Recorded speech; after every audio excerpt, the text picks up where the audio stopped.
সালাতের মধ্যে, তেলাওয়াতের মধ্যে, জিকির আজকারের মধ্যে রাত্রি জাগরণ। রাত্রি জাগরণ কোনো গুনার কাজ হবে না। রাত্রি জাগরণ কোনো বৈধ কাজও, অনেক কাজ রাত্রি জাগরণের মধ্যে থাকবে না। কেননা এই রাত্রি জাগরণটা হতে হবে সচেতনতা, ইহতিসাবের মধ্যে দিয়ে। সেই ইহতিসাব কি? সেই ইহতিসাব হচ্ছে তেলাওয়াত, কিয়াম, জিকির আজকার, তাসবিহ তাহলিল, এইগুলোর মধ্যে রাত্রি জাগরণ, ওয়াজ নসিহা, আমল, এইগুলোর মধ্যে রাত্রি জাগরণ। তাহলে এই নবী করিম সাল্লাল্লাহু আলাইহি ওয়াসাল্লাম এই যে তিনটা কথা নির্দেশ করলেন, তোমরা পরিবারকে জাগ্রত করো। আল্লাহ নবী পরিবারকে জাগ্রত করতেন। ও ইয়া লাইলা, রাত্রি জাগরণ থাকতেন। ও আই ওয়াশাদ্দা মিজারা, কোমর বেঁধে ফেলতেন। এটা উঠাইতে হলে শক্ত করে দাঁড়াতে হবে। এই 10 দিন অতিবাহিত করতে হলে মজবুত করে প্রস্তুতি নিতে হবে। এটাই হচ্ছে সাদ্দা মিজা। তাহলে এই পদ্ধতি বাকি 3 দিন যে ফজর রাত আছে, সেই 3 দিন আমরা এই কোমর বাঁধব। সেই 3 দিন পাশাপাশি আমরা ধরে নেব না সেই দিন।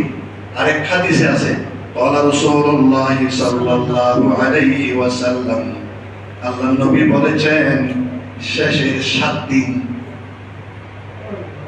শেষের 7 দিন এখানে কত রয়েছে। তাহলে 3টা কথা বলছেন।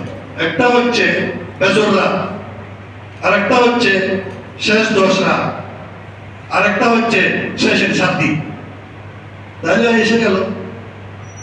তাহলে 3টা হাদিস দ্বারা আমরা বুঝতেছি সেখানে শুধু ফজর নয়, শেষের 10 দিন, শেষের 7 দিন, অথবা শেষের ফজর রাত, সব কথার কথা হচ্ছে আপনি শেষের 10 দিন ফজর হোক, জোহর হোক, সবগুলো আমলের মধ্যেই অতিবাহিত করুন।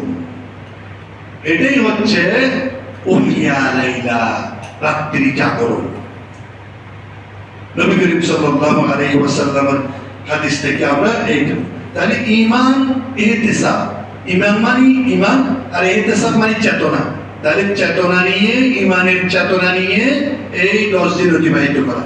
আমরা শেষের 7 দিন যে হাদিস আছে, সেই হাদিস মতো যদি আমরা আমল করি, তাহলে আজকে থেকে আর আমরা 7 দিন, মোট 30টা যদি হয় আমরা পাচ্ছি।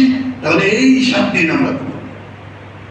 কিয়ামুল লাইল যেটা আছে, কিয়ামুল লাইল, এটা কিয়াম মানে দাঁড়ানো, লাইল মানে রাত। তাহলে রাতে দাঁড়ানো, রাতে দাঁড়ানো আমরা তারাবি পড়তেছি, এটাও কিয়ামুল লাইলের অন্তর্ভুক্ত। প্যারাসিটামল একটা নাম, অনেক নাম আছে সেখানে।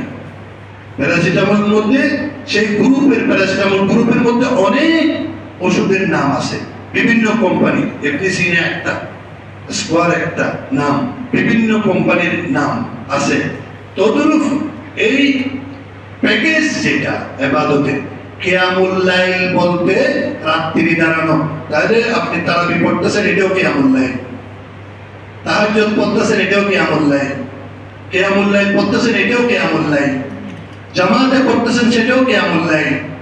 একা একা পড়তেছেন, সেটাও কিয়ামুল লাইল। একজনে বলে যে আমার কাছে 1 ঘন্টা আগে এক মসজিদের খতিব আমাকে ফোন করলেন যে আমার মসজিদে কিয়ামুল লাইল হয় না, বিভিন্ন মসজিদে কিয়ামুল লাইল হচ্ছে। এটা নিয়ে আমার মসজিদের মুসল্লিরা আমার প্রশ্নের সম্মুখীন হয়েছে, আমি কি উত্তর দেব আজকে জুমাতে? মোহতরমকে আমি পরামর্শ দিলাম যে কিয়ামুল লাইল এটা প্যাকেজ, ইবাদতের প্যাকেজের নাম রাত্রি দাঁড়ানো।